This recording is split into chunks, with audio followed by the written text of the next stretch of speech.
ಮಾತರ್ಮೇ ಮಾತರಿಶ್ವನ್ನ ಪಿತರತುಲಗುರೋ ಭ್ರಾತರಿಷ್ಟಾಪ್ತಬಂಧೋ ಸ್ವಾಮಿನ್ನ ಸರ್ವಾಂತರಾತ್ಮನ್ನ ಜರ ಜರಯಿತರ್ಜನ್ಮ ಮೃತ್ಯಾಮಯಾನಾಂ ಗೋವಿಂದೇ ದೇಹಿ ಭಕ್ತಿಂ ಭವತಿ ಚ ಭಗವನ್ನೂರ್ಜಿತಾಂ ನಿರ್ನಿಮಿತ್ತಾಂ ನಿರ್ವ್ಯಾಜಾಂ ನಿಶ್ಚಲಾಂ ತದ್ಗುಣಗಣ ಬೃಹತೀಂ ಶಾಶ್ವತೀಮಾಶು ದೇವ ನಾರಾಯಣಂ ನಮಸ್ಕೃತ್ಯ ನರಂ ಚೈವ ನರೋತ್ತಮಂ ದೇವೀಂ ಸರಸ್ವತೀಂ ವ್ಯಾಸಂ ತತೋ ಜಯಮುದೀರಯೇ ವಿಜಾನತಾಂ ಅವಿತ್ತಸ್ಯ ಮಧ್ವಸ್ಯ ಜಗತಿ ಗುರೋಃ ಪೂರ್ವಾಚಾರ್ಯಮಹಿಷ್ಠಾನಾಂ ಇಯಂ ಪ್ರಣತಿಮಾಲಿಕಾ.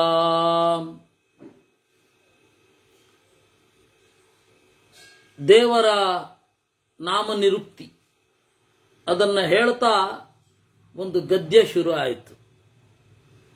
ಆ ಗದ್ಯದಲ್ಲಿ ಬ್ರಾಹ್ಮಣರ ಮಹಿಮೆಯನ್ನ ಹೇಳುವಂತಹ ಒಂದು ಭಾಗ ಶುರು ಆಯಿತು.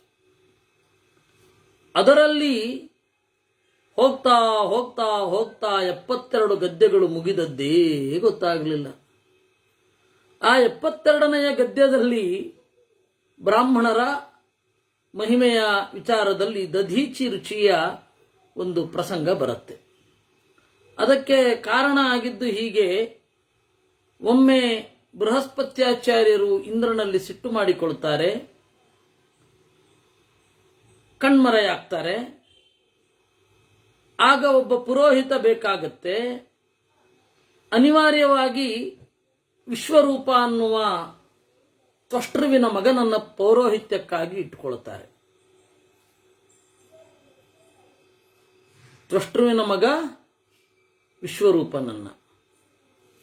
ಆ ವಿಶ್ವರೂಪನ ತಾಯಿ ಅಸುರರ ಕಡೆಯವಳು. ತಾಯಿಯ ಕಡೆಯವರು ಅನ್ನುವ ಪ್ರೀತಿಯಿಂದ ಒಳಗಡೆಯಿಂದ ಅವರಿಗೂ ಸಮರ್ಪಣೆ, ಹವಿಸ್ಸು, ಹೊರಗಡೆ ದೇವತೆಗಳಿಗೂ ಸಮರ್ಪಣೆ. ಇದು ದೇವತೆಗಳಿಗೆ ಗೊತ್ತಾಯಿತು. ಅದಕ್ಕೆ ದೇವತೆಗಳೇನು ಮಾಡಿದ್ರು, ಇಂದ್ರನಿಗೆ ಹೇಳಿದ್ರು. ಇಂದ್ರ ಏನು ಮಾಡಿದ, ವಿಶ್ವರೂಪನ ತಲೆಯನ್ನು ಕತ್ತರಿಸಿದ. ಆವಾಗ ಆ ವಿಶ್ವರೂಪ ಬ್ರಾಹ್ಮಣ ಆದ್ದರಿಂದ ಬ್ರಹ್ಮಹತ್ಯ ದೋಷ ಬಂತು. ಆ ಬ್ರಹ್ಮಹತ್ಯಾ ದೋಷ ಬಂದಾಗ ಅದರಿಂದ ತಪ್ಪಿಸಿಕೊಂಡ. ಆಮೇಲೆ ವೃತ್ರ ಬಂದ. ವೃತ್ರ ಬಂದಾಗ ಅವನಿಂದ ತಪ್ಪಿಸಿಕೊಳ್ಳಲಿಕ್ಕೆ ವಜ್ರಾಯುಧ ಬೇಕಾಯಿತು. ಏಕೆಂದ್ರೆ ಆ ಮೊದಲಿದ್ದ ವಜ್ರಾಯುಧವನ್ನು ನುಂಗಿದ್ದ ಅವನು. ಅವಾಗ ದಧೀಚಿ ಋಷಿಗಳ ಹತ್ತಿರ ಹೋದ್ರು. ಬ್ರಹ್ಮದೇವರು ಹೇಳಿದ್ರು, ಸಯೇಶ ಋಷಿ ಸ್ತಪ್ಯತೆ ದಧೀಚಃ ಸ ಯಾಚ್ಯತಾಂ ಯಥಾ ಕಳೇಬರಂ ಜಹ್ಯಾತ್ ತಸ್ಯ ಅಸ್ಥೀನಿ ಸಂತಿ ಅಸ್ಥಿಭಿರ ವಜ್ರಂ ಕ್ರಿಯತಾಂ ಇತಿ. ನೀವು ವಜ್ರವನ್ನ ಒಂದು ಪ್ರಾರ್ಥನೆ ಮಾಡಬೇಕು, ವಜ್ರಾಯುಧವನ್ನ. ಆ ವಜ್ರಾಯುಧ ತಯಾರಾಗಬೇಕಾದದ್ದು ನಮಗೆ ವಜ್ರಾಯುಧ ತಯಾರಾಗಬೇಕಾದದ್ದು ಮೂಳೆಯಿಂದ, ದಧೀಚಿ ಋಷಿಯ ಮೂಳೆಯಿಂದ. ಸರಿ, ದೇವತೆಗಳು ಹೋದ್ರು. ಸ್ವಾಗತಂ ಭವದ್ಭಿಃ ಉಚ್ಯತಾಂ ಕಿಂ ಕ್ರಿಯತಾಂ ಯದ್ವಕ್ಷಥ ತತ್ಕರಿಷ್ಯಾಮಿ. ಓ ದೇವತೆಗಳು ಬಂದ್ರಿ, ನಿಮಗೆ ಸ್ವಾಗತ. ಏನ್ ಮಾಡಬೇಕು ಹೇಳಿ, ನೀವೇನು ಹೇಳ್ತೀರೋ ಅದನ್ನು ಮಾಡ್ತೇನೆ. ಅದಕ್ಕೆ ಅವ್ರು ಹೇಳಿದ್ರಂತೆ, ನಿಮ್ಮ ಶರೀರವನ್ನು ಬಿಡ್ರಿ, ಲೋಕಹಿತಕ್ಕಾಗಿ ನಿಮ್ಮ ಮೂಳೆಗಳನ್ನು ತೆಗೆದು ವಜ್ರಾಯುಧ ಮಾಡಿಕೊಳ್ತೇವೆ ಅಂತ.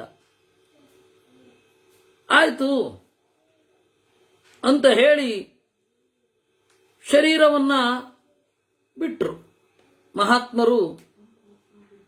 ಹಾಗೆ ದುಸ್ತ್ಯಜಂ ಕಿಂ ಸತಾಂ, ಸಜ್ಜನರು ಯಾವುದನ್ನ ತಾನೇ ಆರಾಮವಾಗಿ ಬಿಡೋದಿಲ್ಲ ಅಲ್ವಾ. ಹಾಗೆ ಆ ವಜ್ರಾಯುಧದಿಂದ ಇಂದ್ರ ವೃತ್ರನನ್ನ ಕೊಂದ.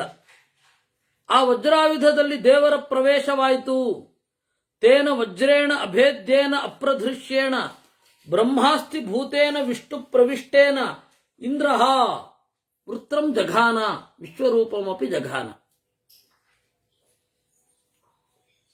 ದೇವರು ವಜ್ರಾಯುಧದ ಒಳಗಡೆ ಇದ್ದು ವೃತ್ರನನ್ನ ವಿಶ್ವರೂಪನನ್ನ ಕೊಂದಿದ್ದಾಯಿತು. ಬ್ರಹ್ಮಸೂತ್ರದಲ್ಲಿ ಚರ್ಚಿತವಾದ ವಿಚಾರ ಇದು. ವಜ್ರ ಅನ್ನುವ ಆಯುಧದ ಶಬ್ದದಿಂದ ದೇವರನ್ನ ಹೇಳಬಹುದು ಅಂತ ಅಲ್ಲಿಯೇ ಹೇಳಿದ್ದು. ಯಾಕೆಂದ್ರೆ ಉಪನಿಷತ್ತಿನಲ್ಲಿ ಮಹದ್ಭಯಂ ವಜ್ರ ಮುದ್ಯತಂ ಅಂತ ಬರುತ್ತೆ. ಮಹದ್ಭಯಂ ವಜ್ರ ಮುದ್ಯತಂ, ಭಯವನ್ನು ಉಂಟು ಮಾಡುವ ವಜ್ರಾಯುಧ ಎದ್ದು ನಿಂತಿದೆ ಅಂತ. ಅದು ದೇವರ ಹೆಸರು ಅಂತ ಹೇಳ್ತಾರೆ. ಯಾಕೆ ಅಂದ್ರೆ ಮಹಾಭಾರತದಲ್ಲಿ ಉಂಟು. ವಜ್ರಸ್ತು ತತ್ಕಂಧರಮಾಚು ವೇಗ ಅಂತ ಭಾಗವತದಲ್ಲಿ ಅದು ಕಾಲನಾಮಕ ಪರಮಾತ್ಮನ ಪ್ರವೇಶ ಇತ್ತು ಅಂತ ಸ್ಪಷ್ಟವಾಗಿ ಹೇಳ್ತಾರೆ. ಇದೆಲ್ಲ ಪುರಾಣದ ರಹಸ್ಯಗಳು. ಇದೆಲ್ಲ ಸುಮ್ಮನೆ ಅರ್ಥ ಆಗುವಂಥದ್ದಲ್ಲ. ಭಾಗ್ಯ ಬೇಕು, ದೇವರ ಆಯ್ಕೆ ಬೇಕು ಅಷ್ಟೇ. ಅದನ್ನು ಸ್ಪಷ್ಟವಾಗಿ ಮಹಾಭಾರತ ಹೇಳಿದೆ. ಅದಾದ ಮೇಲೆ ವೃತ್ರ ಅವನನ್ನು ಕೊಂದದ್ದಾಯಿತು. ಬ್ರಹ್ಮಹತ್ಯೆ ಆಯ್ತಲ್ಲ, ಅದು ಬ್ರಹ್ಮಹತ್ಯೆ ಅನ್ನೋದು ನೆಪ. ದೇವತೆಗಳಿಗೆ ಪಾಪವೂ ಇಲ್ಲ. ಬ್ರಹ್ಮಹತ್ಯೆ ಅನ್ನೋದು ಒಂದು ನೆಪ. ಅವನೇನು ಮಾಡಿದ, ಮಾನಸ ಸರೋವರದಲ್ಲಿ ಇರುವ ಒಂದು ತಾವರೆಯ ದಂಟಿನಲ್ಲಿ ಕುಳಿತು ನರಸಿಂಹದೇವರನ್ನ ಕುರಿತು ತಪಸ್ ಮಾಡ್ಲಿಕ್ಕೆ ಶುರು ಮಾಡಿದ. ಜಗತ್ತಿಗೆ ಇಂದ್ರ ಇಲ್ಲ ಅಂತ ಆಯ್ತು. ದೇವತೆಗಳಿಗೆ ರಜೋಗುಣ ತಮೋಗುಣದ ಪ್ರವೇಶವಾಯಿತು. ಮಂತ್ರ ನಪ್ರಾವರ್ತಂತ ಮಹರ್ಷೀಣಾಂ, ಮಂತ್ರಗಳು ತೊಡಗಲಿಲ್ಲ. ರಾಕ್ಷಸರಿಗೆ ಬಲ ಬಂತು. ಬ್ರಹ್ಮಚ ಉತ್ಸಾದನಂ ಜಗಾಮ, ವೇದ ಕಣ್ಮರೆಯಾಯಿತು. ಅನಿಂದ್ರೇಶ ಅಬಲಾ ಲೋಕಾಹ ಸುಪ್ರಧರ್ಷ ಬಭೂವು. ಲೋಕದಲ್ಲಿ ಇಂದ್ರ ಇಲ್ಲ, ಆದ್ದರಿಂದಾಗಿ ಎಲ್ಲರೂ ದೈತ್ಯರು ಏನು ಬೇಕಾದರೂ ಆಳಬಹುದು, ಆ ರೀತಿಯಾಗಿ ಹೋಯಿತು. ಆಗ ದೇವತೆಗಳೇನು ಮಾಡಿದ್ರು, ಆಯುವಿನ ಮಗ ನಹುಷನನ್ನ ದೇವತೆಗಳ ರಾಜ್ಯದಲ್ಲಿ ಇಟ್ಟರು. ದೇವತೆಗಳು ನಹುಷ ಏನು ಮಾಡಿದ, ಪಾಲನೆ ಮಾಡಿದ. ಆಮೇಲೆ ಒಂದು ಕಾಲದ ತನಕ ಚೆನ್ನಾಗಿ ನಡ್ಕೊಂಡು ಹೋಯಿತು. ಆ ನಹುಷನಿಗೆ ಒಂದು ದುರ್ಬುದ್ಧಿ ಬಂತು. ಇಂದ್ರ ಪದವಿ ಬಂತು ಅಂದ್ರೆ ಇಂದ್ರನ ಹೆಂಡತಿ ಇಂದ್ರಾಣಿ ಅಥವಾ ಶಚಿ ನನ್ನ ಪಾಲಿಗೆ ಬರಬೇಕು ಅಂತ. ಏವ ಮುಕ್ತ ಶಚಿ ಸಮೀಪ ಮಗಚ್ಚತ್. ಅತ್ಯಂತ ಪತಿವ್ರತೆಯರಲ್ಲಿ ಒಬ್ಬಳಾದ ಶಚಿಯ ಬಳಿಗೆ ಹೋದ. ಸುಭಗೇ ಅಹಮಿಂದ್ರೋ ದೇವಾನಾಂ ಮಾಂ ಭಜಸ್ವ. ಎಲೈ ಸುಂದರಿಯೇ, ನಾನು ಇಂದ್ರನಾಗಿದ್ದೇನೆ, ನೀನು ಇಂದ್ರಾಣಿಯಾಗಿದ್ದಿ, ಯಾಕೆ ನನ್ನನ್ನು ಸೇರಬಾರದು ಅಂತ ಕೇಳದ ಅವನು. ನೋಡಿ, ಸಜ್ಜನರಿಗೂ ಎಂತಹ ದುರ್ಬುದ್ಧಿ ಬಂದ್ಬಿಡತ್ತೆ ಅಂತ. ಆಗ ಅವಳು ಪ್ರಕೃತ್ಯಾತ್ವಂ ಧರ್ಮವತ್ಸಲಃ, ಅಲ್ಲ ನೀನು ಧಾರ್ಮಿಕ, ಯಾಕೆ ಹೀಗೆ ಮಾಡತಿ? ಪರಪತ್ನಿ ದರ್ಶನಂ ಕರ್ತುಂ ಇತಿ. ಹೆರರ ಹೆಂಡಿರನ್ನ ತಡವಬಾರದಲ್ಲವೇ? ಅದಕ್ಕೆ ಹೇಳಿದ, ಅಲ್ಲ ಹೆರರ ಹೆಂಡಿರು ಯಾವಾಗ ಆಗ್ತಾ ಇದ್ದಿ ನಾನು ಇಂದ್ರ ಅಲ್ಲದೆ ಹೋದ್ರೆ. ನಾನು ಇಂದ್ರ ಆಗಿದ್ದೇನೆ, ನೀನು ಇಂದ್ರಾಣಿ ಆಗಿದ್ದಿ, ನೀನು ಪದವಿಯ ಹೆಂಡತಿಯೇ ವಿನಃ ವ್ಯಕ್ತಿಯ ಹೆಂಡತಿ ಅಲ್ಲ ಅಂತಂದ ಅವನು. ಇಂದ್ರ ಪದವಿಯ ಎಲ್ಲ ಭೋಗಗಳು ನನಗೆ ಸಿಗ್ತಾ ಇದೆ ಅಂದ್ರೆ ಇಂದ್ರನ ಹೆಂಡತಿ ಯಾಕೆ ನನ್ನ ಹೆಂಡತಿ ಆಗ್ಬಾರದು ಅಂತ ಕೇಳದ. ಆಗ ಅವಳು ಹೇಳಲು, ನಂದೊಂದು ವ್ರತ ಇದೆ, ಅದು ಮುಗಿಸಿದ ಮೇಲೆ ನಿನ್ನನ್ನು ಸೇರ್ತೇನೆ ಅಂತ. ಆಗ ಶಚಿ ಏನ್ ಮಾಡಿದ್ಲು, ಬೃಹಸ್ಪತಿಯ ಹತ್ತಿರ ಹೋದ್ಲು. ಬೃಹಸ್ಪತ್ಯಾಚಾರ್ಯರು ಧ್ಯಾನದಿಂದ ಇಂದ್ರ ಎಲ್ಲಿದ್ದಾನೆ ಅಂತ ತಿಳಿದುಕೊಂಡು ಉಪಶ್ರುತಿ ಅಂತ ಲಕ್ಷ್ಮೀದೇವಿಯ ಹೆಸರು ಏನು ಉಪಶ್ರುತಿ. ಉಪಶ್ರುತಿಯನ್ನ ಬೇಡಿಕೊಂಡಾಗ ಶಚೀದೇವಿಯನ್ನ ಇಂದ್ರನ ಬಳಿಗೆ ಕರ್ಕೊಂಡು ಹೋದ್ಲು ಅವಳು. ದೇವೀಂ ವರದಾಂ ಉಪಶ್ರುತಿಂ ಆವಾಹಯ ಸಾತವ ಇಂದ್ರಂ ದರ್ಶಯಿಷ್ಯತಿ ಇತಿ. ಆ ಉಪಶ್ರುತಿ ಶಚಿಯ ಭಕ್ತಿಯಿಂದ ಪ್ರೀತಳಾಗಿ ಕರ್ಕೊಂಡು ಹೋದಾಗ ಶಚಿ ಹೇಳಿದಳು, ಭಗವತಿ ಅರ್ಹತಿ ಮೇ ಭರ್ತಾರಂ ದರ್ಶಯಿತು, ನನ್ನ ಗಂಡನನ್ನ ತೋರಿಸಿಕೊಡಬೇಕು. ಸಾಚ ಏನಂ ಮಾನಸಂ ಸರಹ ಅನಯತ್. ಆ ಉಪಶ್ರುತಿ ಶಚಿಯನ್ನ ಮಾನಸ ಸರೋವರಕ್ಕೆ ಕರ್ಕೊಂಡು ಹೋದ್ಲು. ಅಲ್ಲಿ ತಾವರೆಯ ದಂಟಿನಲ್ಲಿ ಸಣ್ಣ ರೂಪದಲ್ಲಿ ಕುಳಿತುಕೊಂಡು ಇಂದ್ರ ತಪಸ್ಸು ಮಾಡ್ತಾ ಇದ್ದ. ನೋಡಿದ, ಏನಾಯ್ತು ಇದು ಅಂತ. ನೀನು ಯಾಕೆ ಬಂದಿದ್ದೀಯ ನನ್ನನ್ನು ಹುಡುಕಿಕೊಂಡು ಅಂತಂದ.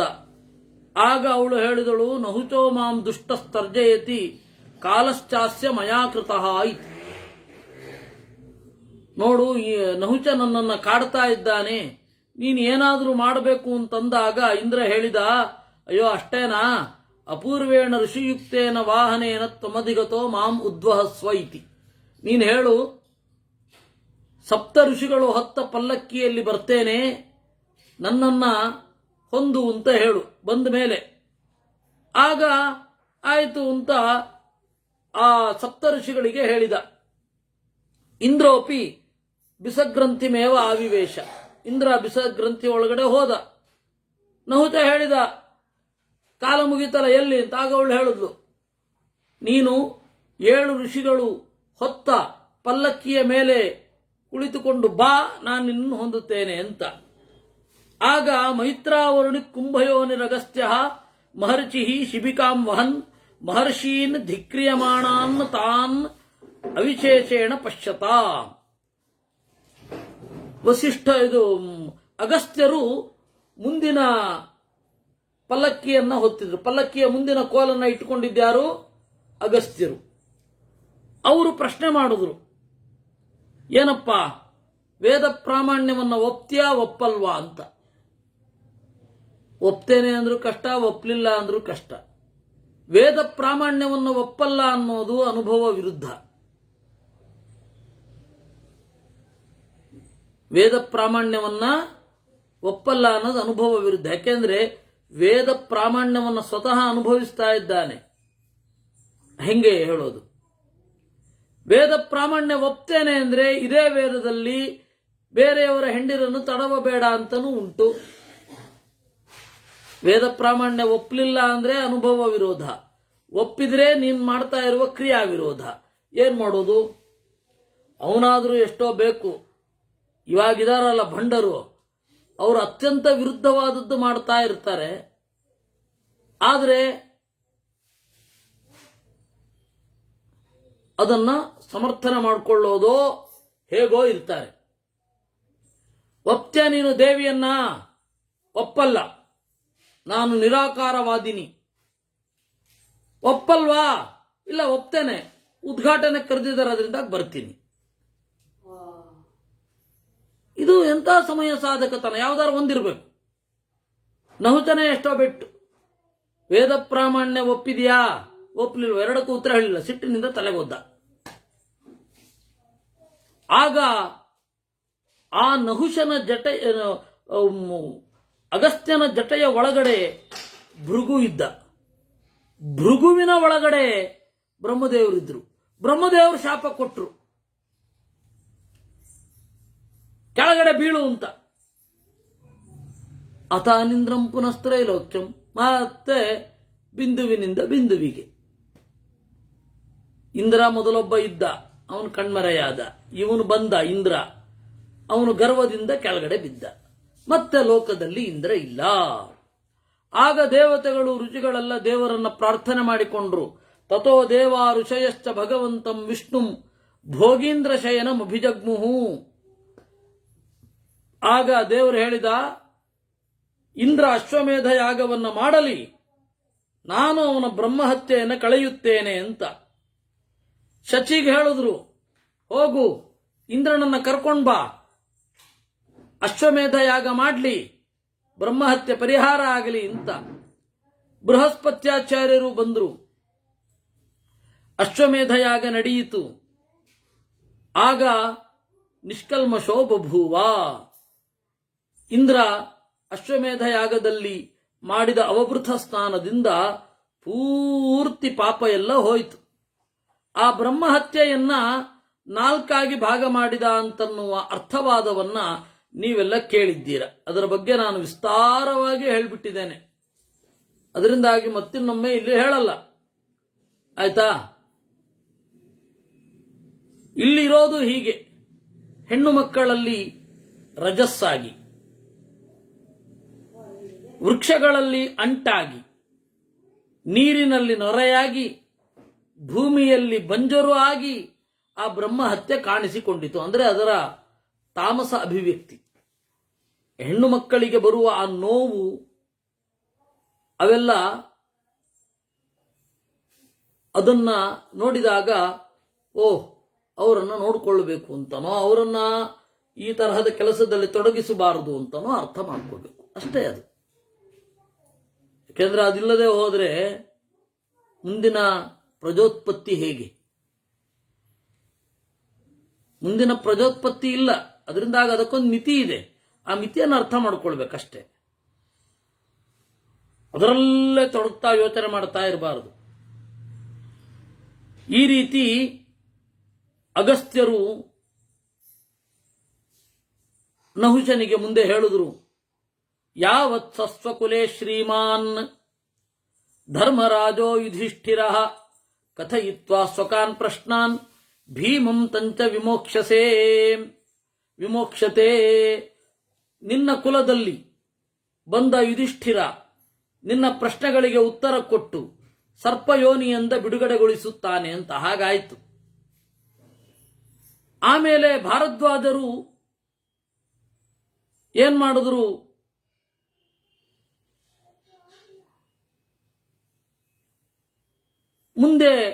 ಮುಂದಿನ ಸಮಯದಲ್ಲಿ ಯಾವುದೋ ಒಂದು ಕಾರಣದಿಂದ ಅಗ್ನಿಯಗೆ ಶಾಪ ಕೊಟ್ಟರು, ಸರ್ವಭಕ್ಷನಾಗು ಅಂತ. ನೋಡಿ, ಬ್ರಾಹ್ಮಣರೆಲ್ಲ ಇವತ್ತಿನ ಕಾಲದಲ್ಲಿ ತಪಸ್ಸಿನಿಂದ ಏನೇನೆಲ್ಲ ಆಯಿತು.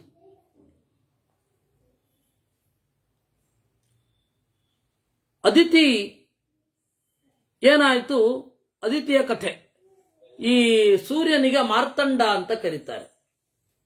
ಆ ಮಾರ್ತಂಡ ಅಂತ ಸೂರ್ಯನಿಗೆ ಹೆಸರು ಬರಲಿಕ್ಕೆ ಬ್ರಾಹ್ಮಣನೊಬ್ಬನ ತಪಸ್ಸೇ ಕಾರಣ.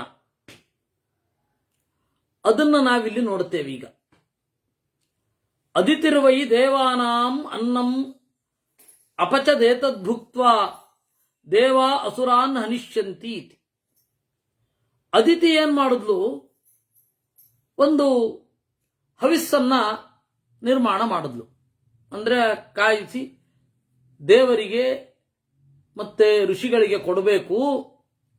ಅದರ ಹವಿಸ್ಸಿನ ಶೇಷವನ್ನ ದೇವತೆಗಳು ಉಂಡು ನೈವೇದ್ಯದಿಂದ ಬಲಗೊಂಡು ದೈತ್ಯರನ್ನು ಕೊಲ್ಲಲಿ ಅಂತ ಒಂದು ಅಡಿಗೆ ಮಾಡಿದ್ಲು.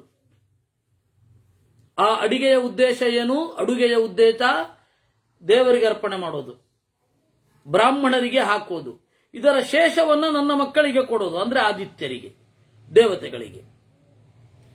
ದೇವತೆಗಳು ಅದನ್ನು ಉಣ್ಣುತ್ತಾರೆ, ಬಲಗೊಂಡು ದೈತ್ಯರನ್ನು ಕೊಲ್ತಾರೆ. This was plan. ತತ್ರ ಬುಧೋ ವ್ರತಚರ್ಯ ಸಮಾಪ್ತವು ಆಗಚ್ಚತ್ ಅಜಿತಿಂಚ ಅಯಾಚತ್ ಭಿಕ್ಷಾಂ ದೇಹಿ ಇತಿ. ಅಷ್ಟೊತ್ತಿಗೆ ಬುಧ ಬಂದ, ತಪಸ್ಸು ಮಾಡಿದ. ತಪಸ್ಸು ಮುಗಿದಿತ್ತು, ವಿಪರೀತ ಹಸಿವಾಗಿ ಹೋಗಿತ್ತು. ಬಂದು ಅದಿತಿಯನ್ನ ಕೇಳಿದ, ಭಿಕ್ಷೆಯನ್ನ ಕೊಡು ಅಂತ. ಸಾ ತತ್ರ ದೇವೈ ಪೂರ್ವಮೇವ ಏತತ್ ಪ್ರಾಶ್ಯಂ ನಾಣ್ಯೇನಾಯಿತಿ ಅದಿತಿ ಭಿಕ್ಷಾಂ ನಾದಾತ್. ಅವಳು ಹೇಳಿದ್ಲು, ಇದು ಮೊದಲು ದೇವರಿಗೆ ಸಮರ್ಪಣೆ ಮಾಡಬೇಕು, ದೇವತೆಗಳಿಗೆ ಸಮರ್ಪಣೆ ಮಾಡಬೇಕು, ಆಮೇಲೆ ಬ್ರಾಹ್ಮಣರಿಗೆ, ಮೊದಲು ಕೊಡಲ್ಲ ಅಂದ್ಲು. ಅತ ಭಿಕ್ಷಾ ಪ್ರತ್ಯಾಖ್ಯಾನ ರುಚಿತೇನ ಬುಧೇನ ಬ್ರಹ್ಮಭೂತೇನ ವಿವಸ್ವತೋ ದ್ವಿತೀಯೇ ಜನ್ಮನಿ ಅಂಡ ಸಂಹಿತಸ್ಯ ಅಂಡಂ ಮಾರಿತಂ.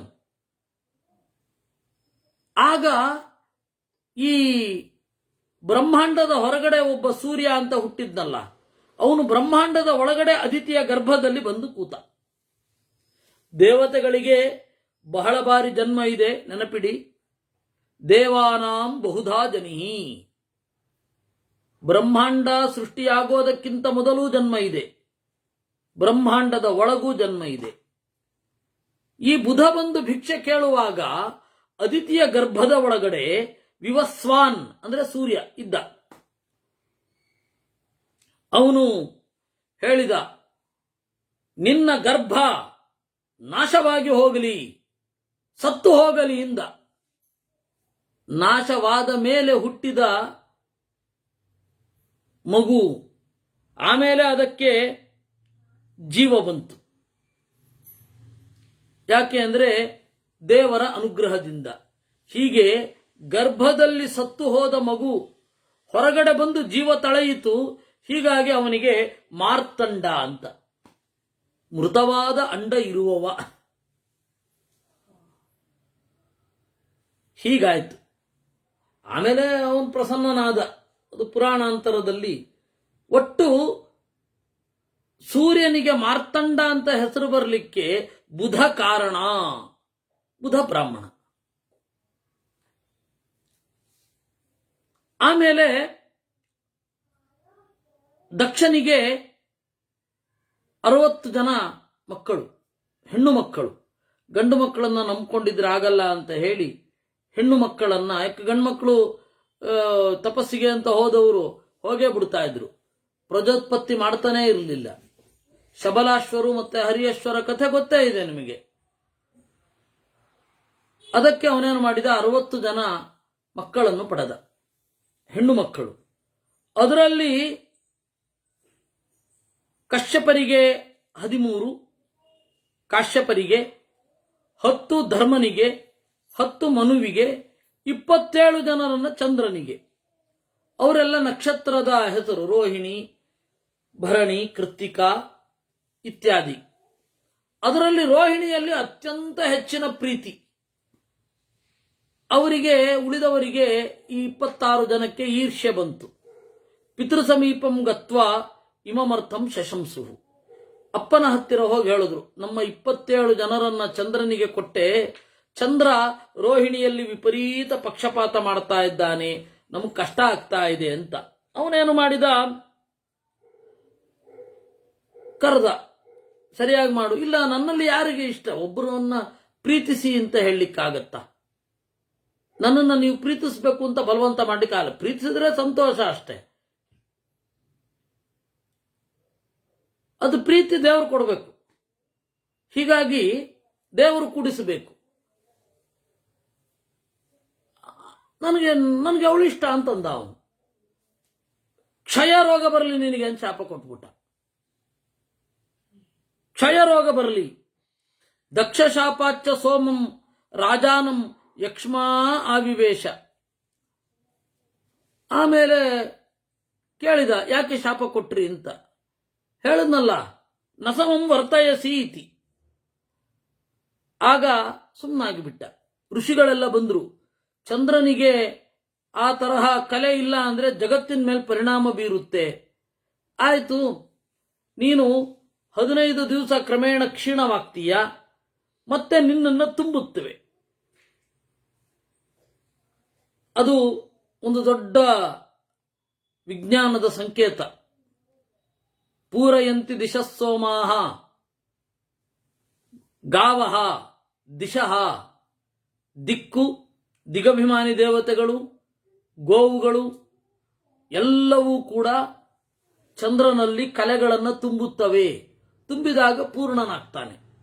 ಸಮುದ್ರ ಉಕ್ಕತ್ತೆ, ಗಿಡ ಮರಗಳಿಗೆ ಬೇಕಾದ ಪುಷ್ಟಿ ಸಿಗತ್ತೆ.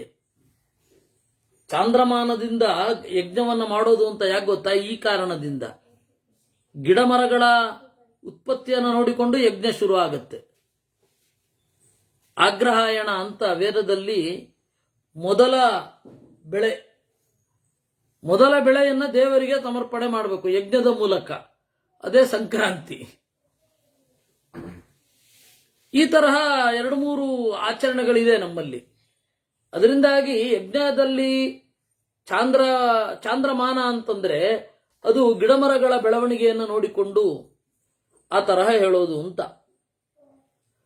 ಸರಿ, ಅವನೇನು ಇದು ಮಾಡಿಕೊಳ್ಳಿಲ್ಲ. ಚಂದ್ರ ಹೋಗಿ ಹಿರಣ್ಯ ಸರೋವರದಲ್ಲಿ ಸ್ನಾನ ಮಾಡಿ ತನ್ನ ಶಾಪದಿಂದ ಪಾಪದಿಂದ ಬಿಡುಗಡೆಗೊಂಡ. ಅದು ಪ್ರಭಾಸ ಕ್ಷೇತ್ರ ಅಂತ ಆಯ್ತದು. ಈ ರೀತಿ ಚಂದ್ರನ ಹಿನ್ನೆಲೆಯಲ್ಲಿ ದಕ್ಷನ ಶಾಪ ಮತ್ತೆ ಋಷಿಗಳ ಮಹತ್ವ ಎಲ್ಲರೂ ಬ್ರಾಹ್ಮಣರೇ. ಆಮೇಲೆ ಸ್ಥೂಲ ಶಿರಸ್ಸು ಅಂತ ಹೇಳಿ ಒಬ್ಬ ಇದ್ದ. ಅವನು ತಪಸ್ಸು ಮಾಡ್ತಾ ಇರಬೇಕಾದ್ರೆ ಗಾಳಿ ಜೋರಾಗಿ ಬಂದು ಶರೀರವನ್ನ ತಾಗಿತ್ತು. ಅದೇನಾಯ್ತು, ಆ ಗಾಳಿಯ ವೇಗದಿಂದ ಅವನಲ್ಲಿ ಉಷ್ಣ ಉಂಟಾಯಿತು. ಸಂತೋಷಗೊಂಡ. ಆಮೇಲೆ ವನಸ್ಪತಿಗಳು ಆ ಗಾಳಿ ತಾಗಿದ ಕೂಡಲೇ ಹೂವನ್ನ ಅರಳಿಸಿದವು. ಇವನು ನೋಡಿದ, ಇದು ಕಾಲಪ್ರವೃತ್ತಿಗೆ ಸರಿ ಹೋಗಲ್ಲ ಅಂತ ಹೇಳಿ ಜಗತ್ತಿನಲ್ಲಿ ಒಂದು ನಿಯಮ ಆಗಬೇಕು ದೇವರೇ ಅಂತ ದೇವರಲ್ಲಿ ಪ್ರಾರ್ಥನೆ ಮಾಡಿದ. ಏನು? ಒಂದೊಂದು ಋತು ಬಂದಾಗ ಒಂದೊಂದು ಔಷಧಿಗಳು ವನಸ್ಪತಿಗಳು ಬರಬೇಕು. ಎಲ್ಲ ಋತುಗಳಲ್ಲಿ ಎಲ್ಲ ಔಷಧಿ ವನಸ್ಪತಿಗಳು ಬರದಿರಲಿ, ಈ ರೀತಿ ವ್ಯವಸ್ಥೆ ಮಾಡಬೇಕು ಅಂತ ದೇವರನ್ನು ಕೇಳಿಕೊಂಡ. ಕಾಲ ನಿರ್ಣಯಕ್ಕೆ ಅನುಕೂಲ ಆಗಬೇಕು ಅಂತ. ಹಾಗೆ ಸ್ಥೂಲ ಶಿರಸ್ ಅಂತನ್ನುವ ಋಷಿಯ ಪ್ರಾರ್ಥನೆಯಂತೆ ಋತುವಿನ ವ್ಯವಸ್ಥೆ ಆಯಿತು. ಆಮೇಲೆ ಬಡಬಾಮುಖ ಅಂತ ಒಬ್ಬ ಋಷಿ, ಅವನೇನು ಮಾಡಿದ, ಮೇರು ಪರ್ವತದಲ್ಲಿ ತಪಸ್ಸು ಮಾಡಿಸ್ತಾ ಇದ್ದ. ಸಮುದ್ರದಲ್ಲಿ ಮೇರು ಪರ್ವತದಿಂದ ಬಂದು ಸಮುದ್ರದಲ್ಲಿ ತಪಸ್ಸು ಮಾಡಿದ.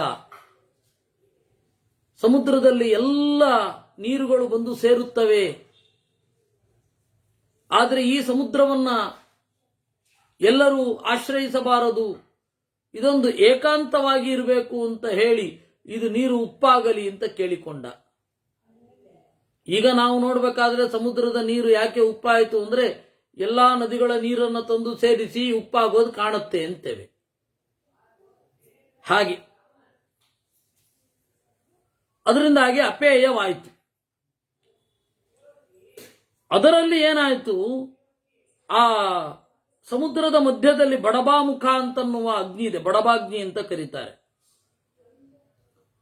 ಅದರಿಂದಾಗಿ ಈ ಮಳೆ ಮೊದಲಾದವುಗಳೆಲ್ಲ ಆಗ್ತಾ ಇರುತ್ತೆ. ಪುರಾ ದಕ್ಷಕೋಪಾದುಮಾ ಹಿಮವತೋ ಗಿರೇರ್ ದುಹಿತ ಬುಭುವ. ಇದು ಹೀಗೆ ಏನಾಯಿತು, ಬಡಬಾಮುಖ ಅಂತನ್ನುವ ಮುನಿಯ ಶಕ್ತಿ ದಕ್ಷನ ಕೋಪದಿಂದ, ದಕ್ಷನ ದ್ವೇಷದಿಂದ ಬೇಸತ್ತು ಹಿಂದೆ ಸತಿ ಆತ್ಮಹತ್ಯೆ ಮಾಡಿಕೊಂಡ್ಲು. ಅವಳೇನ್ ಮಾಡಿದ್ಲು, ಮುಂದೆ ಹಿಮವಂತನ ಮಗಳಾದ್ಲು, ಪರ್ವತನ ಮಗಳು ಪಾರ್ವತಿ. ಆಗ ಪಾರ್ವತಿಯನ್ನ ಸದಾಶಿವ ಬಯಸಿದ. ಭೃಗು ಮೊದಲಾದವರು ಬಂದು ಹಿಮವಂತನಿಗೆ ಹೇಳಿದರು, ಕನ್ಯಾಂ ಉಮಾಮ್ಮೆ ದಾತುಮರ್ಹಸೀತಿ, ನನಗೆ ಮದುವೆ ಆಗಬೇಕು ಅಂತಂದ ಭೃಗು. ಆಗ ಅವನು ಹೇಳಿದ ಹಿಮವಂತ, ಇಲ್ಲ ಇಲ್ಲ, ಅಭಿಲಷಿತೋಮೆ ವರೋ ರುದ್ರಹ ಇತಿ, ಇಲ್ಲ ಇಲ್ಲ, ನಾನು ರುದ್ರನಿಗೆ ಕೊಡಬೇಕು ಅಂತ ಇದ್ದೇನೆ. ಸಿಟ್ಟು ಬಂತು. ಹಿಮಾಲಯದಲ್ಲಿ ಇನ್ನು ಮೇಲೆ ರತ್ನಗಳಿರದಿರಲಿ ಅಂತ ಶಾಪ ಕೊಟ್ಟ. ಹಿಮಾಲಯದಲ್ಲಿ ಯಾವ ಗಣಿಯೂ ಇಲ್ಲ. ಗಣಿ ಇಲ್ಲ ಅಂದಮೇಲೆ ಕೆಮಿಕಲ್ ಇಲ್ಲ ಅಂತಂದ್ಮೇಲೆ, ಅಂದ್ರೆ ಆ ಕೆಮಿಕಲ್ ಲೋಹಕ್ಕೆ ಬೇಕಾದ ಒಂದು ಇಲ್ಲ ಅಂದಮೇಲೆ ಅದು ಲೂಸ್ ಸಾಯಿಲ್ ಆಗಿರುತ್ತೆ. ಆ ಬೆಟ್ಟ ಭೂಮಿಯನ್ನ ಗಟ್ಟಿಯಾಗಿ ಹೊತ್ತಿಲ್ಲ. ಯಾಕೆ ಅಂದ್ರೆ ಭೃಗುವಿನ ಶಾಪದಿಂದ. ಅದ್ಯ ಪ್ರಭೃತಿ ಏತದವಸ್ಥಿತಂ ಋಷಿವಚನಂ. ಈ ರೀತಿ ಬ್ರಾಹ್ಮಣರ ಮಹಿಮೆ. ತದೇವಂ ವಿಧಂ ಮಾಹಾತ್ಮ್ಯಂ ಬ್ರಾಹ್ಮಣಾನಾಂ. ಹಾಗೆ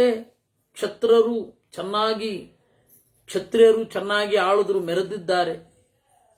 ಅಗ್ನಿಯಿಂದ ಬಂದವರು ಬ್ರಾಹ್ಮಣರು, ಸೋಮನಿಂದ ಬಂದದ್ದು ಕ್ಷತ್ರಿಯರು. ಹೀಗಾಗಿ ಅಗ್ನಿಶೋಮೀಯ ಅಂತ ಕರೀತಾರೆ ಜಗತ್ತಿನ ಆಳ್ವಿಕೆಯನ್ನ. ಇದೇ ನೆನಪಿಗಾಗಿ ದೇವರನ್ನ ಮೊದಲು ಯಜ್ಞದಲ್ಲಿ ಬಾ ಆಹುತಿ ತಗೋ ಅಂತ ಪ್ರಾರ್ಥನೆ ಮಾಡಬೇಕಾದ್ರೆ ಚಕ್ಷುರು ಹೋಮ, ಅಗ್ನಯೇ ನಮಃ, ಅಗ್ನಯೇ ಸ್ವಾಹ, ಸೋಮಾಯ ಸ್ವಾಹ ಅಂತ ದೇವರ 2 ಕಣ್ಣುಗಳು ನಮ್ಮ ಪಾಲಿಗೆ ತೆರೆದಿರಲಿ ಅಂತ. ಇಷ್ಟು ವಿಚಿತ್ರವಾದ ಸಂಗತಿ ಇಲ್ಲಿ ಬರುತ್ತೆ. ಇದರಿಂದ ಏನೇನು ಅರ್ಥ ಮಾಡ್ಕೊಳ್ಬೇಕೋ ವೇದಕ್ಕೆ ಅರ್ಥ ಮಾಡ್ಕೊಳ್ಬಹುದು. ಹೀಗೆ 330ನೇ ಅಧ್ಯಾಯ. ಇಲ್ಲಿಗೆ ಹೀಗೆ ಅಧ್ಯಾಯ ಮುಗಿದು ಮತ್ತೆ ಪರಮಾತ್ಮನ ನಾಮ ನಿರ್ವಚನ ಚುರ ಆಗುತ್ತೆ. ನನ್ನನ್ನು ಹೃಷಿಕೇಶ ಅಂತ ಕರೀತಾರೆ. ಸೂರ್ಯ ಚಂದ್ರಮತೌ ಚಶ್ವತ್ ಮತ್ಕೇಶೈರಂಶು ಸಂಹಿತೈ ಬೋಧಯನ್ ಸ್ವಾಪಯನಶ್ಚೈವ ಜಗದುತ್ತಿಷ್ಠತೆ ಪೃಥಕ್. ನನ್ನನ್ನು ಹೃಷಿಕೇಶ ಅಂತ ಕರೀತಾರೆ. ಕೇಶ ಅಂದ್ರೆ ಕಿರಣ. ನನ್ನ ಕಿರಣ ಅಂದ್ರೆ ಯಾವುದು? ಸೂರ್ಯ ಹಾಗೂ ಚಂದ್ರ. ಅದರಿಂದ ಜಗತ್ತಿಗೆ ಒಂದು ಪ್ರೀತಿ ಆಗತ್ತೆ, ಹರ್ಷಣ. ಅದರಿಂದಾಗಿ ಹೃಷಿಕೇಶ ಅಂತ ಕರೀತಾರೆ. ಇಡೋಪಹೂತಂ ಯಾಗೇಶು ಹರೇ ಭಾಗಂ ಕ್ರತುಷ್ವಹಂ ವರ್ಣೋ ಮೇ ಹರಿತಶ್ರೇಷ್ಠ ತಸ್ಮಾದ್ ಹರಿರಹಂ ಸ್ಮೃತಃ. ನನ್ನ ಹೆಸರು ಹರಿ. ಯಾಕೆ ಗೊತ್ತಾ? ಎಲ್ಲ ದೇವತೆಗಳ ಒಳಗಿದ್ದು ಯಜ್ಞದ ಪ್ರಧಾನವಾದ ಭಾಗವನ್ನು ಸ್ವೀಕಾರ ಮಾಡುತ್ತೇನೆ. ಹೀಗಾಗಿ ನನ್ನ ಹೆಸರು ಹರಿ ಅಂತ. ದೇವರ ಹೆಸರು ಹರಿ ಯಾಕೆ? ಎಲ್ಲ ಯಜ್ಞದ ಭಾಗವನ್ನು ಸ್ವೀಕಾರ ಮಾಡೋದ್ರಿಂದಾಗಿ.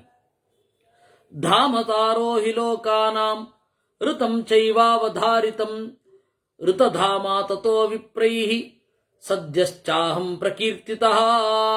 ನನ್ನ ಹೆಸರು ಋತಧಾಮ ಅಂತ ದೇವರ ಹೆಸರು. ಋತ ಅಂತಂದ್ರೆ ಯಥಾರ್ಥ ಜ್ಞಾನ, ಧಾಮ ಅಂತಂದ್ರೆ ಕಾಂತಿ, ಸಾರ.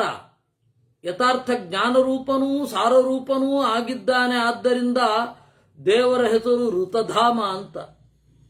ನನ್ನನ್ನ ಗೋವಿಂದ ಅಂತ ಕರೀತಾರೆ. ನಷ್ಟಾಂಚ ಧರಣೀಂ ಪೂರ್ವಂ ಅವಿಂದಂ ವೈ ಗುಹಾಗತಾಂ. ಭೂಮಿಯ ರಹಸ್ಯವನ್ನ ನೀನು ಅರಿತಿದ್ದಿ, ಹೀಗಾಗಿ ಗೋವಿಂದ. ಗೋ ಅಂದ್ರೆ ಭೂಮಿ. ಭೂಮಿಯ ಒಳಗಣ ಗುಟ್ಟನ್ನ ಅರಿತಿದ್ದೆ, ಆದ್ದರಿಂದ ಅವನ ಹೆಸರು ಗೋವಿಂದ ಅಂತ. ಶಿಪಿವಿಷ್ಟ ಅಂತ ಕರೀತಾರೆ. ಶಿಪಿವಿಷ್ಟ ಅಂತ ಹೇಳಿದ್ರೆ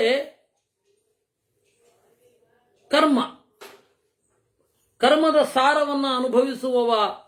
ಆದ್ದರಿಂದಾಗಿ ಶಿಪಿವಿಷ್ಟ ಅಂತ. ಯಾಸ್ಕ ಎನ್ನುವ ಋಷಿ ನನ್ನನ್ನ ಶಿಪಿವಿಷ್ಟ ಅಂತ ಹೇಳಿ ಹೋಮಿಸಿದ್ದಾನೆ. ಮತ್ಪ್ರಸಾದಾತ್ ಅಥೋ ನಷ್ಟಂ ನಿರುಕ್ತಮಭಿಜಗ್ಮಿವಾನ್. ನನ್ನ ಅನುಗ್ರಹದಿಂದ ಯಾಸ್ಕನು ನಿರುಕ್ತವನ್ನ ಬರೆದಿದ್ದಾನೆ. ಯಾಸ್ಕ ನಿರುಕ್ತ ಅಂತ ಹೇಳ್ತೇವಲ್ಲ. ಶಿಪಿವಿಷ್ಟ ಅನ್ನುವ ದೇವರ ರೂಪವನ್ನ ಆರಾಧನೆ ಮಾಡಿ ಬರೆದದ್ದು. ಇನ್ನು ನಾನು ಅಜ ಎಂದೂ ಹುಟ್ಟದವ. ನೋಕ್ತ ಪೂರ್ವಂ ಮಯಾ ಕ್ಷುದ್ರಂ ಅಶ್ಲೀಲಂ ವಾ ಕಥಂಚನ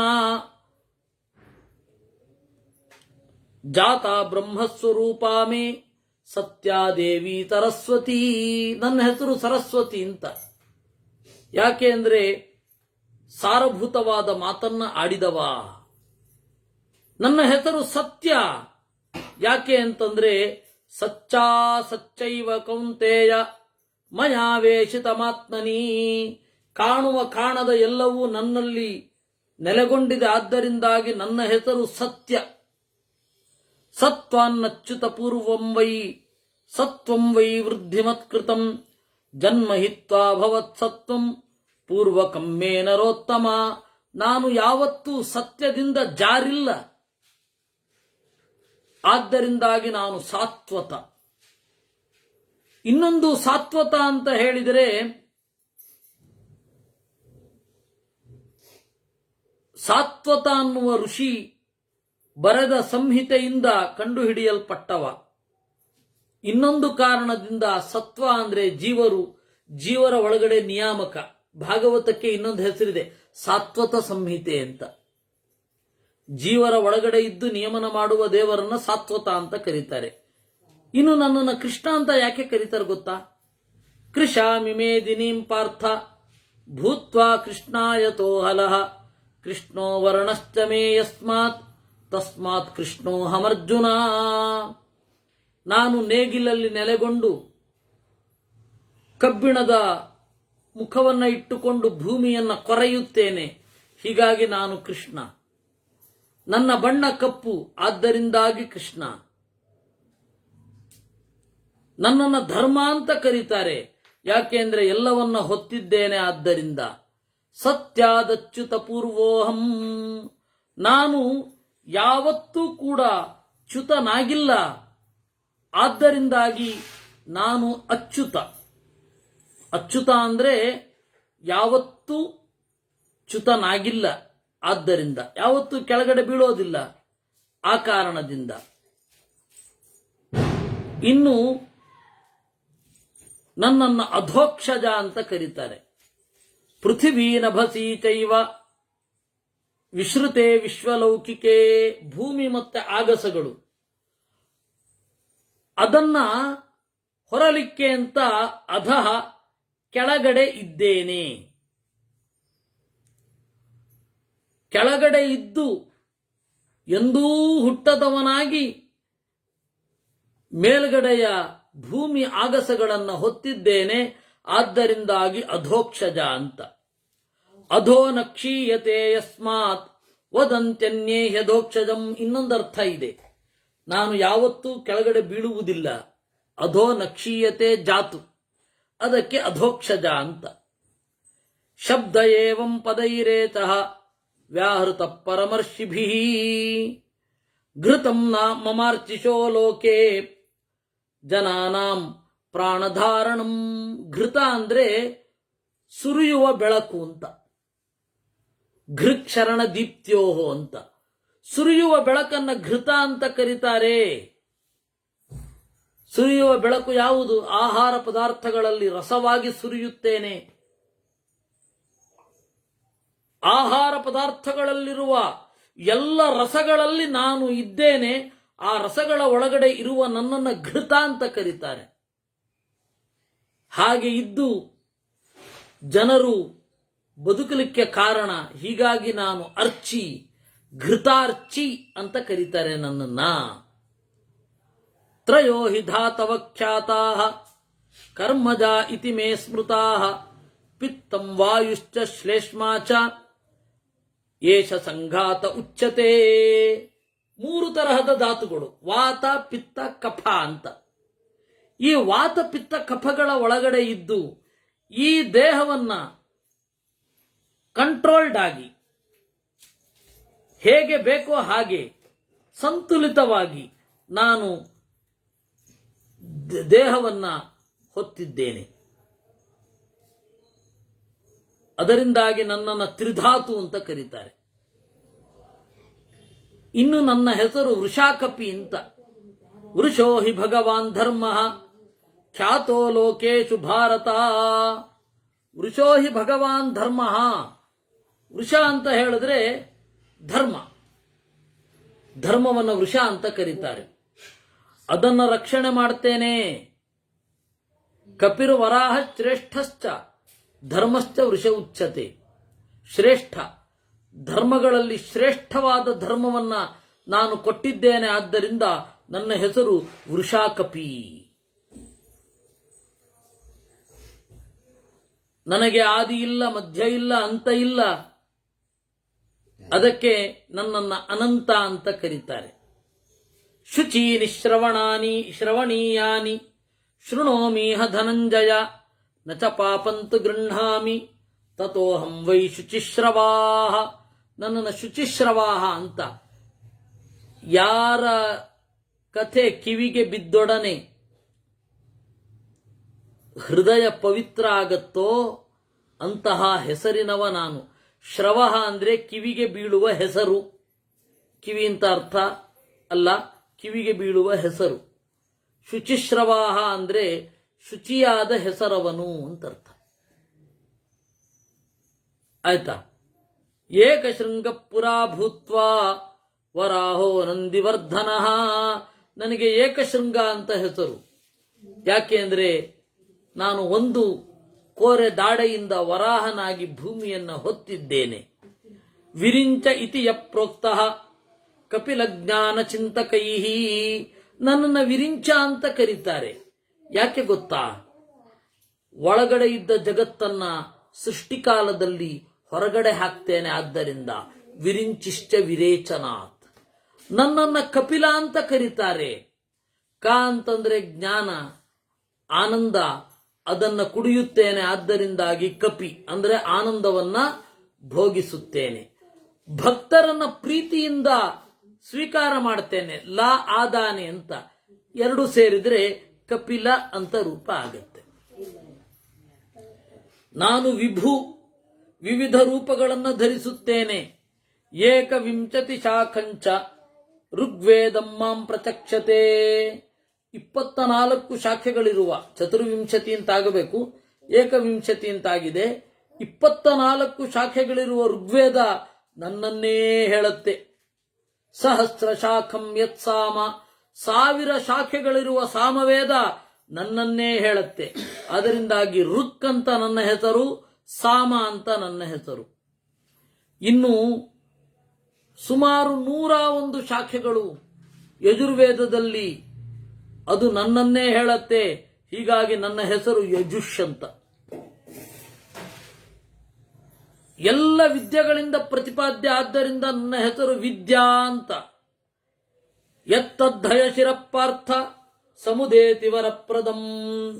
ಈ ವಿದ್ಯೆಯನ್ನು ಕೊಡಲಿಕ್ಕಾಗಿಯೇ ನಾನು ಹಯಗ್ರೀವನಾಗಿ ಅವತಾರ ಮಾಡಿದ್ದೇನೆ. ಪದಕ್ರಮ ವಿಭಾಗವಿತ್, ವೇದದ ಪದ, ಕ್ರಮ, ವಿಭಾಗ ಮೊದಲಾದವುಗಳನ್ನೆಲ್ಲ ಕೊಡ್ತೇನೆ. ಹೀಗೆ ಹಯಗ್ರೀವ ರೂಪ ನಿಮಗೆಲ್ಲರಿಗೂ ವಿದ್ಯೆಯನ್ನು ಕೊಡುವುದಾಗತ್ತೆ. ನಾರಾಯಣಾದ್ವರಂ ಲಬ್ಧ್ವಾ ಪ್ರಾಪ್ಯ ಯೋಗಮನುತ್ತಮಂ ಕ್ರಮಂ ಪ್ರಣೀಯ ಶಿಕ್ಷಾಂಚ ಪ್ರಾಣಯಿತ್ವಾ ಸಬಾಹುಲಂ ಪುಂಡರೀಕೋಥ ರಾಜಾಚ. ಈ ತರಹದ ನನ್ನನ್ನು ಉಪಾಸನೆ ಮಾಡಿ ಬ್ರಹ್ಮದತ್ತ ಗೆದ್ದ, ಸಂಸಾರವನ್ನ ದಾಟಿದ, ನಾನು ಧರ್ಮದಿಂದ ಅಭಿವ್ಯಕ್ತನಾಗ್ತೇನೆ. ಹೀಗಾಗಿ ಧರ್ಮದ ಮಗ, ಧರ್ಮದಿಂದ ಅಭಿವ್ಯಕ್ತ ಆಗ್ತೇನೆ. ಬಹಳ ಹಿಂದೆ ದಕ್ಷ ಯಜ್ಞ ಆಯಿತು.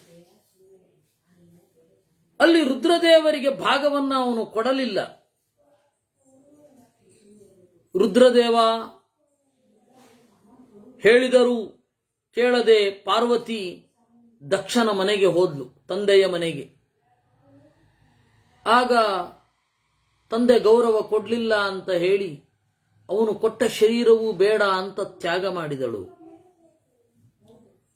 ಅವಾಗ ಆ ಸಿಟ್ಟಿನಿಂದ ನಾನು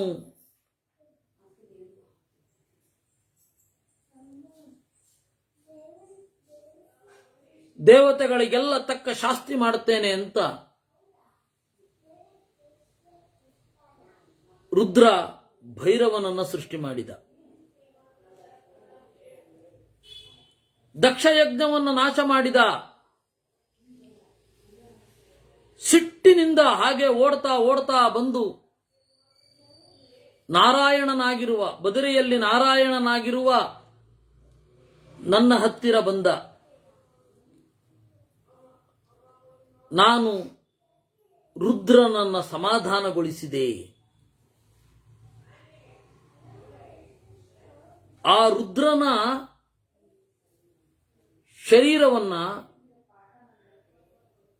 ಗಾಯಗೊಳಿಸಿದೆ. ಅದರಿಂದಾಗಿ ನನ್ನನ್ನು ಖಂಡ ಪರಶು ಅಂತಂದ್ರು. ಖಂಡಪರಶು ಅಂತ ಹೇಳಿ ದಾರುಣೋ ದ್ರವಿಣ ಪ್ರದಹ ಅಂತ ವಿಷ್ಣು ಸಹಸ್ರನಾಮ. ಅಲ್ಲಿ ಖಂಡಪರಶು ಅಂತನ್ನುವ ನಾಮದ ನಿರ್ವಚನವನ್ನ ಇಲ್ಲಿ ಮಾಡ್ತಾರೆ. ಹೀಗೆ ಬಹಳ ರೂಪಗಳಿಂದ ನಾನು ಭೂಮಿಯನ್ನು ತಿರುಗಾಡುತ್ತೇನೆ. ಏವಂ ಬಹುವಿಧೈರೂಪೈ ಚರಾಮೀಹ ವಸುಂಧರಾಂ ಸ್ವರ್ಲೋಕಂ ಬ್ರಹ್ಮಲೋಕಂಚ ಭೂಲೋಕಂಚ ಸನಾತನಂ. ಇದು ನನ್ನ ಶಕ್ತಿ. ನನ್ನನ್ನೇ ಕಾಲ ಅಂತ ಕರೀತಾರೆ. ಸದಾಶಿವನನ್ನೂ ಕಾಲ ಅಂತ ಕರೀತಾರೆ, ನನ್ನ ಅನುಗ್ರಹವನ್ನು ಪಡೆದಿದ್ದರಿಂದ. ಈ ರೀತಿ ನನ್ನ ಮಹಿಮೆ ಇದು ಅಂತ ಹೇಳಿದ ಅನ್ನುವಲ್ಲಿಗೆ 331ನೇ ಅಧ್ಯಾಯ. ಶೌನಕರು ಈ ಮಾತನ್ನ ಕೇಳಿ ಬಹಳ ಸಂತೋಷ ಪಡುತ್ತಾರೆ.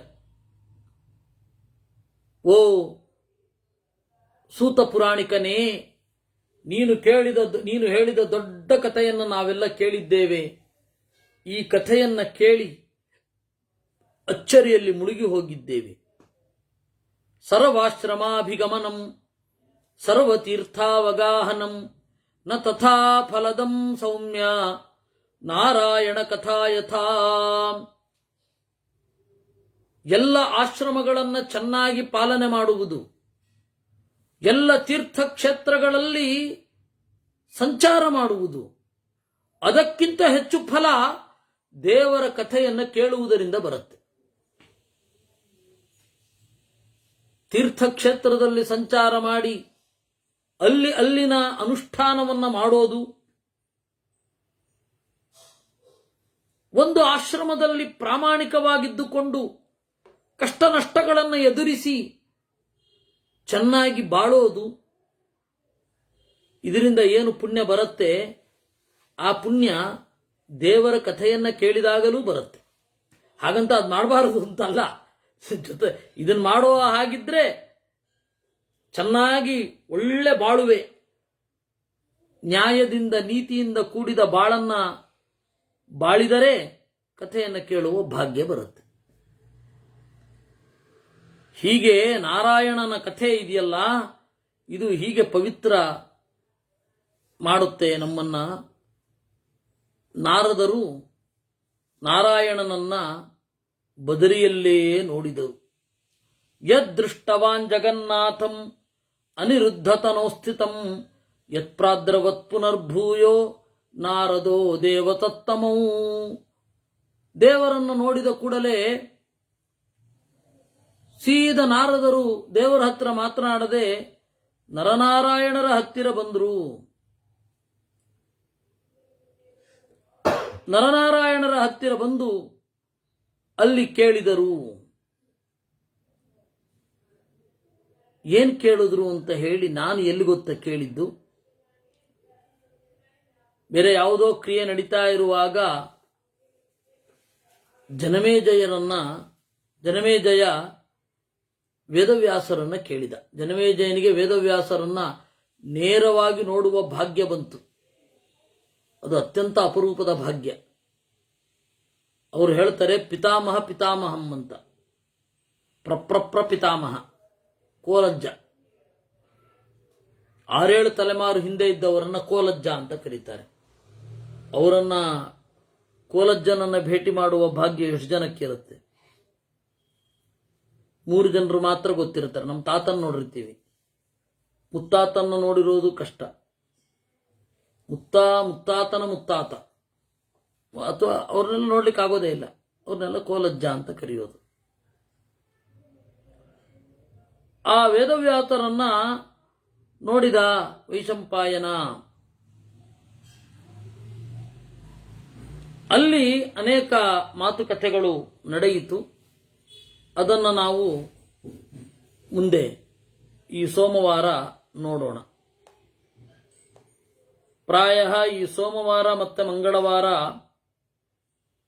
ನಾವು ಶಾಂತಿ ಪರ್ವದ ಮಂಗಳವನ್ನ ಮಾಡಬಹುದು ಅಂತ ಅಂದುಕೊಳ್ಳುತ್ತೇನೆ. ಮರೆತು ಹೋಗುವ ಮುನ್ನ ಒಂದು ಸಂಗತಿ ಹೇಳಬೇಕು. ನಾಳೆ ಕುಮುದಮ್ಮನವರ ಮನೆಯಲ್ಲಿ ಪುರಾಣದ ಪಾಠ ಇರೋಲ್ಲ. ಮುಂದೆ ಯಾವ ಪುರಾಣ ಮಾಡಬೇಕು ಅಂತ ಇನ್ನೂ ತೀರ್ಮಾನ ಆಗ್ತಾ ಇದೆ. ಇನ್ನೂ ನನಗೆ ಯಾವ ಖಾತ್ರಿಯೂ ಬಂದಿಲ್ಲ. ಯಾವುದು ಮಾಡಬೇಕು ಅಂತ ನನಗೆ ಅದು ಮಾಡ್ಲಾ ಇದು ಮಾಡ್ಲಾ ಅನ್ನುವ ಗೊಂದಲದಲ್ಲಿಯೇ ಇದ್ದೇನೆ. ಆಯ್ತಾ? ಅದು ಮುಂದೆ ಮಾಡುವ. ಪ್ರಾಯ ಈ ಸೋಮವಾರ ಮಂಗಳವಾರದಲ್ಲಿ ಇದು ಮುಗಿಯುತ್ತೆ. ಯಾವುದು ಶಾಂತಿ ಪರ್ವ ಮುಗಿಯುತ್ತೆ, ಮತ್ತೆ ಅನುಶಾಸನ ಪರ್ವ ಶುರು ಆಗುತ್ತೆ.